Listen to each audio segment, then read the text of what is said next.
Assalamualaikum warahmatullahi taala wabarakatuh. Perkenalkan, nama saya Agus Wahdian MPD, dosen tetap STKP PGRI Sumeneb di Prodi Pendidikan Guru Sekolah Dasar. Bidang keilmuan saya yaitu Pendidikan Bahasa dan Sastra Indonesia. Jadi sesuai dengan riwayat pendidikan saya yang S1 dan S2-nya sama-sama Pendidikan Bahasa dan Sastra Indonesia. Jadi menjadi tenaga pendidik dosen adalah suatu pekerjaan yang baik dan harus memiliki tanggung jawab yang penuh. Seorang dosen tidak hanya sebatas memberikan ilmu pengetahuan saja, akan tetapi dosen juga harus mampu menjadi contoh yang baik, sehingga bisa menjadi panutan bagi mahasiswanya. Semenjak diangkatnya saya sebagai dosen yang bertekad harus menjadi tenaga pendidik yang profesional, saya memulai berbaur dengan dosen-dosen senior di STKP PGRI Sumeneb agar saya bisa mengetahui tugas-tugas dosen seperti apa yang harus dijalani. Dimulai dari penyusunan perangkat pembelajaran seperti RPS, kontrak kuliah, analisis instruksional, bahan ajar, dan media pembelajaran. Jadi itu semua saya kerjakan sebelum saya mengajar. Sesuai dengan bidang keilmuan saya di kampus STKP PGRI Sumeneb, saya diberi tugas atau tanggung jawab mengajar di prodi PGSD untuk mengampu mata kuliah yang salah satunya adalah konsep dasar dan kajian bahasa Indonesia SD. Ini merupakan mata kuliah wajib yang harus dan yang akan membekali mahasiswa sehingga dapat menjalankan tugas sehari-hari sebagai guru dengan lebih baik. Mata kuliah ini mengandung kompetensi tentang konsep-konsep dan keterampilan yang harus dimiliki mahasiswa. Konsep-konsep yang diuraikan meliputi konsep tentang bahasa, terus lambang bahasa, kaidah bahasa Indonesia, dan keterampilan bahasa Indonesia. Yang mana untuk capaian pembelajaran mata kuliah konsep dasar dan kajian bahasa Indonesia SD yang harus dicapai yaitu mahasiswa mampu menyebutkan periode singkat sejarah perkembangan bahasa Indonesia. Mahasiswa mampu memahami hakikat bahasa, fungsi bahasa, dan fungsi bahasa Indonesia. Mahasiswa mengerti tentang masyarakat bahasa, variasi bahasa, serta bahasa dan budaya. Mahasiswa mampu memahami fonologi bahasa Indonesia, morfologi, sintaksis, dan semantik bahasa Indonesia. Dan juga mahasiswa mampu menjelaskan keterampilan bahasa Indonesia. Jadi berkenaan dengan strategi pembelajaran saya dalam mengajar mata kuliah konsep dasar dan kajian bahasa Indonesia SD, yaitu menggunakan strategi pembelajaran langsung atau direct instruction, yang mana strategi pembelajaran langsung ini teknik penyampaiannya menggunakan istilah chalk and talk. Jadi menerangkan di whiteboard atau dipresentasikan di layar, serta kita dapat berbincang-bincang dengan mahasiswa itu dengan menggunakan teknik chalk and talk. Jadi strategi pembelajaran langsung atau direct instruction itu merupakan bentuk dan pendekatan pembelajaran yang memang berorientasi pada seorang tenaga pengajar atau teacher centered approach. Dikatakan demikian karena dalam strategi ini saya sebagai dosen memegang peran yang dominan. Jadi melalui strategi ini saya menyampaikan materi pembelajaran secara terstruktur dengan harapan apa? Apa yang saya sampaikan dapat dikuasai oleh mahasiswa dengan baik. Fokus utama dalam pembelajaran direct instruction ini yaitu kemampuan akademik atau academic achievement. Jadi hal lain mengapa saya memilih pembelajaran langsung atau direct instruction ini, karena pada mata kuliah konsep dasar dan kajian bahasa Indonesia SD itu diampu pada semester 2. Karena saya memiliki keyakinan di semester rendah ini mahasiswa masih lebih mengharap peran dosen yang lebih dominan dalam pembelajaran. Dalam perkuliahan untuk menjalin adanya interaksi saya dengan mahasiswa. Jadi sebelum saya menjelaskan tentang materi-materi dalam pembelajaran, terlebih dahulu saya memberikan kesempatan kepada mahasiswa untuk menjelaskan terlebih dahulu sesuai dengan kadar keilmuan atau pengetahuannya. Contohnya, sebelum saya menjelaskan tentang hakikat bahasa, tentang apa itu bahasa, jadi saya mempersilakan mahasiswa terlebih dahulu untuk mengungkapkan pengetahuannya tentang apa sih definisi bahasa itu sendiri. Jadi hal tersebut dilakukan agar memancing mahasiswa agar bisa menjadi aktif di dalam kelas. Selain itu, untuk tetap terjalin interaksi hubungan saya dengan mahasiswa dalam kelas, setelah saya menjelaskan materi, saya memberi kesempatan kepada mahasiswa untuk bertanya dan memberi tanggapan tentang perkuliahan yang saya sampaikan. Dalam hal tersebut, memang yang sudah saya sampaikan di awal perkuliahan, yaitu dalam penyampaian kontrak kuliah, yang mana dalam kegiatan belajar mengajar di awal tatap muka dengan mahasiswa, saya berpesan kepada mahasiswa, jika terdapat kekeliruan dari apa yang saya sampaikan, mohon untuk disanggah, atau dari segi strategi dalam menyampaikan materi kuliah juga bisa disampaikan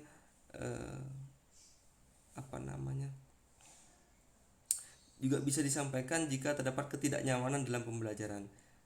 Asal dengan syarat itu harus menyampaikan dengan adab atau sopan, karena bagaimanapun kesopanan itu harus lebih dikedepankan. Jadi interaksi antara dosen dan mahasiswa itu sangatlah penting untuk menjaga keharmonisan antara dosen dan mahasiswa. Jadi komunikasi yang efektif itu akan terwujud jika terdapat kesamaan makna antara pesan atau informasi dari pihak-pihak yang terlibat dalam suatu proses komunikasi tersebut. Berkenaan dengan pengumpulan dan pengolahan informasi untuk mengukur pencapaian hasil belajar siswa, maka saya memberikan bentuk-bentuk penugasan kepada mahasiswa, yaitu dalam bentuk tugas mandiri dan kelompok.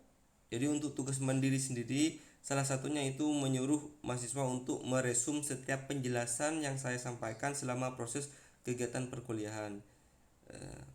Mengapa saya melakukan hal seperti itu? Agar mahasiswa itu mampu bisa mencatat sekaligus bisa menyerap apa yang saya sampaikan. Jadi ketika sudah diresum, ditulis kembali, itu nanti akan lebih memudahkan mahasiswa untuk mengingat apa yang disampaikan oleh saya. Jadi untuk pengumpulan informasi penilaian keaktifan dalam keseharian, saya juga mencatat mahasiswa-mahasiswa yang aktif seperti bertanya, memberi tanggapan, sanggahan, dan lain-lain. Dan juga untuk tugas kelompoknya, saya menugaskan untuk membuat karya ilmiah tentang keterampilan bahasa Indonesia, serta dari hasil pembuatan karya ilmiah itu dipresentasikan di dalam kelas. Untuk rentang nilai itu sendiri, saya sudah paparkan di PowerPoint ini. Jadi untuk rentang nilai 91 sampai 100 itu memiliki nilai akhir dengan bentuk angka 4.00 dengan nilai akhir dalam bentuk huruf A dengan keterangan lulus dan seterusnya. Jika nilai minimnya itu adalah 55 sampai 60, jadi akan memperoleh nilai akhir dengan angka 2.00 dengan huruf AC dengan keterangan tidak lulus. Jadi seperti itu. Jadi sudah diterangkan di PowerPoint ini tentang rentang nilai dari perkuliahan yang saya buat. Untuk bobotnya, di bobot penilaiannya itu untuk kehadiran dan keaktifan, saya untuk persentasenya mengambil 30%, UTS 20%, tugas akhir 20%, dan ujian akhir semester itu adalah 30%. Jadi total semua 100%. Jadi mungkin itu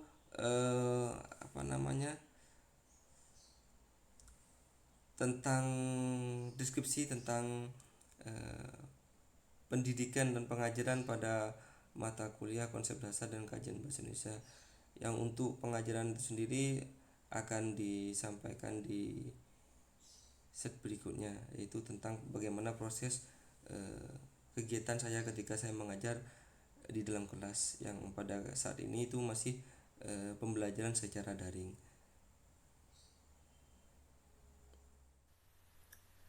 Baik, assalamualaikum warahmatullahi taala wabarakatuh. Waalaikumsalam warahmatullahi wabarakatuh.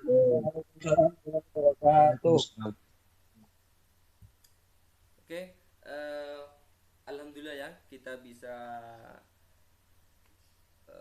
melaksanakan proses kegiatan belajar mengajar lagi meskipun dalam keadaan daring ya. Kita tetap wajib mensyukuri eh, yang telah Allah berikan kepada kita nikmat sehat sehingga kita pada pertemuan kali ini masih bisa melaksanakan kegiatan belajar mengajar ya. Sholawat serta salam juga tetap kita limpahkan kepada junjungan besar kita Nabi Muhammad SAW yang telah membawa kita dari zaman kebodohan ke zaman yang penuh dengan ilmu pengetahuan yang sangat luar biasa ini. Jadi perlu Bapak sampaikan untuk pertemuan tatap muka ketiga pada kali ini. Jadi Bapak akan memberikan gambaran. Jadi capaian pembelajaran mata kuliah untuk tatap muka ketiga ini apa saja yang harus kalian capai. Jadi seperti itu.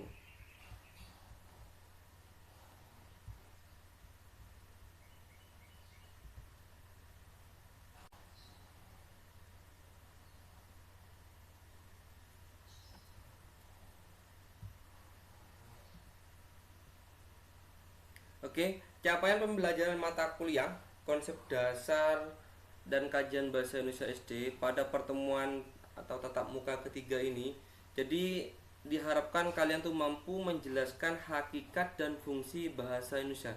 Jadi pada pertemuan tatap muka ketiga ini, kalian tuh harus bisa menjelaskan apa itu hakikat bahasa dan fungsi bahasa Indonesia itu sendiri. Jadi itu target yang harus dicapai pada pertemuan tatap muka ketiga pada kali ini. Oke. Jadi hakikat bahasa itu jadi dari rumusan-rumusan bahasa yang dirincikan sehingga membentuk sebuah ciri yang merupakan hakikat bahasa. Jadi yang pertama, untuk hakikat bahasa itu adalah sebuah sistem. Terus yang kedua, bahasa itu berwujud lambang.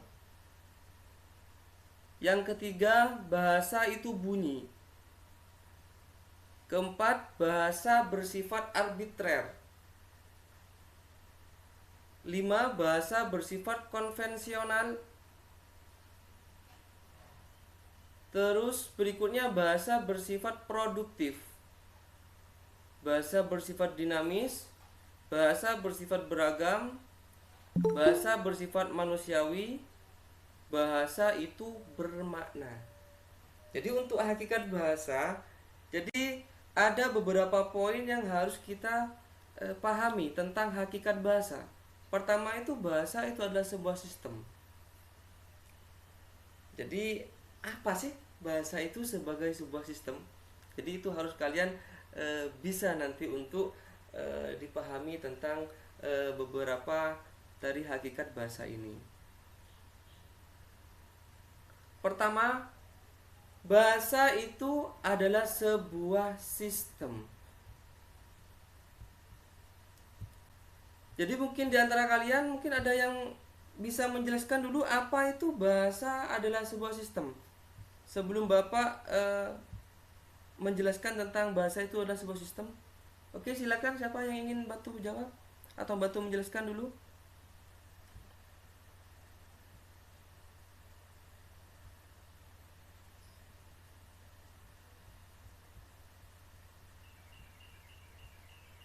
Silakan. Apa itu bahasa adalah sebuah sistem? Sebelum Bapak itu menjelaskan. Mungkin Sisil? Oke, Sisil. Silakan Sisil. Oke Bapak, kalau menurut saya bahasa sebuah sistem kan ya Pak. Berarti bahasa itu terbentuk dari sejumlah komponen yang berpola secara tetap dan dapat dikaidahkan. Bahasa di sini itu bersifat produktif, yang artinya itu dengan sejumlah unsur yang terbatas dapat dibentuk ujaran-ujaran bahasa yang hampir tidak terbatas. Oke, terima kasih untuk Sisil ya. Mungkin Muhammad Mauli, silakan Muhammad Mauli. Oke, Muhammad Mauli. Ya, Pak. Siapa ini? Sobir apa Muhammad Mauli? Saya, Pak. Sobir ya. Oke, Saya. silakan Sobir. Saya Bapak. Sebuah sistem adalah susunan yang teratur di suatu keseluruhan yang bermakna atau berfungsi. Oke. Jadi Ya, Pak. Nuris Sabit ya. Oke, silakan Nuris Sabit. Sistem dalam bahasa itu bisa dikatakan metode ataupun cara untuk menjalin komunikasi. Kurang Oke. lebihnya seperti itu. Baik, terima kasih dari Sisil, baik dari Sobir, baik dari Nuris Sabit. Terima kasih atas jawabannya. Oke, Bapak.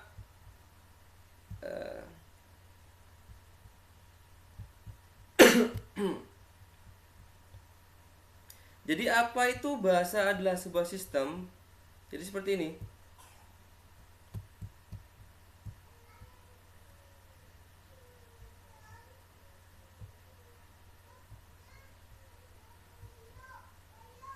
Jadi bahasa itu adalah sebuah sistem.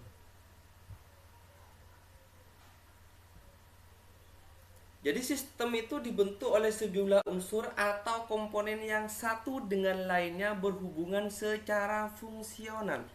Jadi bahasa itu terdiri dari unsur-unsur atau komponen-komponen yang secara teratur tersusun menurut pola tertentu dan membentuk suatu kesatuan. Jadi baik dari tata bentuk kata, kalimat, makna itu harus tersusun secara teratur. Makanya dikatakan bahasa itu adalah sebuah sistem. Jadi untuk merangkai sebuah bahasa itu tidak sembarang. Jadi memang harus terstruktur. Contohnya ya, ibu pergi ke pasar. Jadi ini adalah sebuah kalimat bahasa Indonesia. Karena apa? Tersusun dengan benar menurut pola aturan kaidah bahasa Indonesia, baik dari tata bentuk kata, tata bentuk kalimat, maupun dari tata bentuk maknanya sudah jelas. Ini ibu pergi ke pasar. Beda dengan yang contoh di bawah, pergi ibu pasar ke. Jadi ini bukan kalimat bahasa Indonesia. Jadi ini bukan hakikat dari bahasa. Kenapa? Ini tidak tersistem, tidak terstruktur. Kenapa? Tidak tersusun menurut pola aturan atau kaidah bahasa Indonesia. Jadi maknanya juga kabur. Pergi ibu pasar ke. Jadi apa? Jadi maknanya juga kabur, tidak ada. Jadi seperti itu ya. Bisa dipahami ya? Untuk bahasa itu adalah sebuah sistem. Ya Bapak. Oke. Mungkin ada pertanyaan dulu sebelum Bapak lanjut.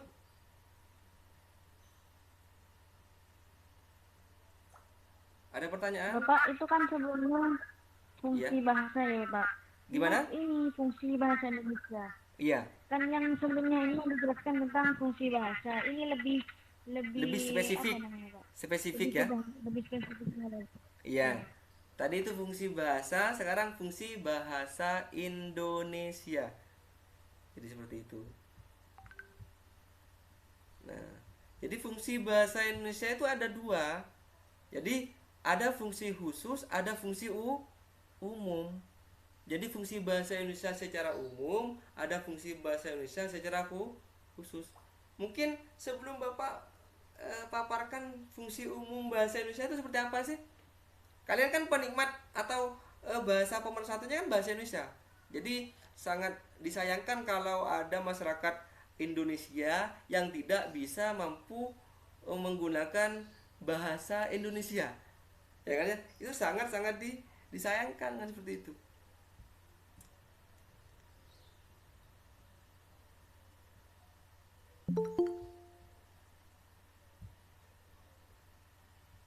Ya, jadi fungsi umum bahasa Indonesia itu apa sih? Yang pertama, mungkin punya pandangan sebagai apa fungsi bahasa Indonesia itu? Sebagai alat komunikasi, Bapak. Oke, yang pertama sebagai alat komunikasi, Pak. Oke, saya tampung. Ada lagi? Sebagai pemersatu masyarakat Indonesia, Pak. Sebagai alat pemersatu bahasa Indonesia. Oke.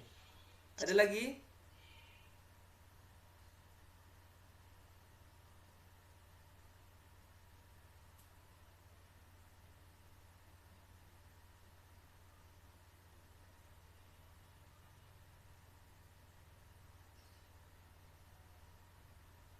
Ada lagi? Sebagai fungsi umum Sebagai bahasa bentuk Indonesia, Pak. ekspresi diri, Pak. Gimana? Sebagai alat hubung antara, Pak. Antara apa? Fungsi umum bahasa Indonesia sebagai alat komunikasi penghubung antar daerah, Pak. Maksudnya bahasa-bahasa di daerah Indonesia itu kan berbeda-beda. Jadi Oke. sebagai alat Pemersatu ya, intinya ya. ya, Pak. Sebagai itu lagi Pak, sebagai suatu bentuk ekspresi diri. Sebagai bentuk ekspresi diri. Oke. Dan yang paling penting mungkin, Pak, sebagai identitas nasional kita Oke. Sebagai sebagai identitas. bangsa Indonesia. Oke. Saya Pak, kalau menurut saya itu fungsi bahasa Indonesia itu salah satunya juga sebagai bahasa resmi kenegaraan, Pak. Oke. Di mana dalam upacara bendera, pidato resmi itu menggunakan bahasa Indonesia, Pak, Oke. sebagai bahasa resmi kenegaraan. Oke. Terima kasih. Ya. Terima kasih ya atas jawabannya dari kelas 2B. Oke. Kita ketahui ya fungsi bahasa Indonesia secara umum dulu. Jadi secara umum, yang pertama itu bahasa sebagai alat ekspresi diri. Betul kata Nazilin tadi ya. Jadi kata Sisil itu bahasa sebagai alat ekspresi diri, Pak. Betul. Jadi melalui bahasa kita dapat menyatakan secara terbuka segala sesuatu yang tersirat di dalam hati dan pikiran kita. Jadi alat untuk meluapkan perasaan kita, ekspresi kita. Kita marah kayak mau bahagia, susah, senang, kadang itu menggunakan bahasa Indonesia kita kadang. Gitu. Bisa juga menggunakan bahasa Indonesia seperti itu. Terus yang kedua, bahasa sebagai alat komunikasi. Betul tadi. Jadi dua cara berkomunikasi itu secara verbal dan non verbal. Jadi dilakukan menggunakan alat atau media lisan dan tulis. Kalau non verbal itu dilakukan menggunakan media berupa aneka simbol, isyarat, kode dan bunyi seperti tadi itu. Seperti bahasa itu mempunyai hakikat bahasa itu berwujud lambang. Ini yang diterapkan dalam non verbal dalam bentuk aneka simbol dan seterusnya. Lambang ya. Kalau verbal apa Pak? Kalau verbal itu verbal itu menggunakan alat media bahasa secara lisan dan tulis. Secara lisan dan tulis. Kalau non verbal itu bisa berupa lambang, simbol, isyarat dan semacamnya. Itu kalau non verbal. Seperti tadi itu Nazilin bendera kuning gitu kan ya. Itu kan non verbal. Bahasa yang non verbal. Jadi secara tidak tertulis dan tidak dilisankan, hanya berupa bentuk lambang ya. Yang mana lambang itu memang harus disepakati bahwasanya bendera kuning itu memang lambang untuk keluarga yang mendapatkan musibah kematian itu ya. Jadi itu non verbal. Terus yang ketiga, bahasa sebagai alat integrasi dan adaptasi sosial. Jadi pada saat beradaptasi di lingkungan sosial, jadi seseorang itu atau masyarakat akan memilih bahasa yang digunakan bergantung situasi dan kondisi yang dihadapinya. Jadi seperti itu. Misalnya kalau kita berada di Jawa, ya kita mau tidak mau kita harus menggunakan bahasa Indonesia. Mengapa? Karena kita tidak tahu bahasa Jawa. Sebaliknya di masyarakat bahasa Jawa itu tidak mengerti bahasa Madura atau bahasa daerah kita. Alternatifnya apa? Untuk menjalin komunikasi itu ya, untuk bisa beradaptasi dengan masyarakat Jawa, kita harus menggunakan bahasa Indonesia sebagai alat untuk komunikasi itu. Kalau tidak menggunakan seperti itu, maka komunikasinya tidak berlancar, tidak akan secara baik. Jadi seperti itu. Ya. Bisa dipahami ya? Bisa Bapak. Apa yang Bapak sampaikan itu sesuai dengan kesepakatan kita. itu kan di kontrak kuliah itu, tolong itu setiap apa yang Bapak bahas itu tolong itu diresum ya. Masih ingat kan ya? Iya Bapak. Oke, tolong apa Iya, yang Bapak, oke sudah direkam sesuai kontrak dari kuliah tadi. yang Baik, Bapak. awal pertama kita sepakati, setiap apa yang Bapak sampaikan tolong itu harus ada resum dari individu mahasiswa itu ya. Baik, Oke, Pak. setelah ini kalau tidak ada pertanyaan lagi, setelah ini Bapak kirim linknya ya di kolom chat ini ya. Ya, Pak. Oke. Yang Iya, tidak Pak, masuk, sini. Pak. Jadi gak usah ya Pak ya, yang atendir aja ya Pak. Oke, jadi yang ngisi absensi itu di link itu yang cukup yang hadir yang ada di sini. Berarti kalau yang tidak hadir berarti Bapak itu anggap tidak masuk ya. Kalaupun dia itu mereka itu tidak masuk, mungkin nanti saya lihat di WA Bapak mungkin ada apa namanya? Ada izin Pak. Ya, ada pemberitahuan izin dan semacamnya itu ya. Oke. Bapak akhiri ya pertemuan kita untuk tatap muka ketiga kali ini ya. Mohon maaf Pak, linknya di WA apa di sini Pak? Linknya saya kirim di sini nanti ya. Karena kalau di WA nanti kan ketahuan semua ya. Iya Pak, baik. Iya, baik, ihdinas siratal mustaqim. Assalamualaikum warahmatullahi taala wabarakatuh. Waalaikumsalam warahmatullahi wabarakatuh. Warahmatullahi wabarakatuh.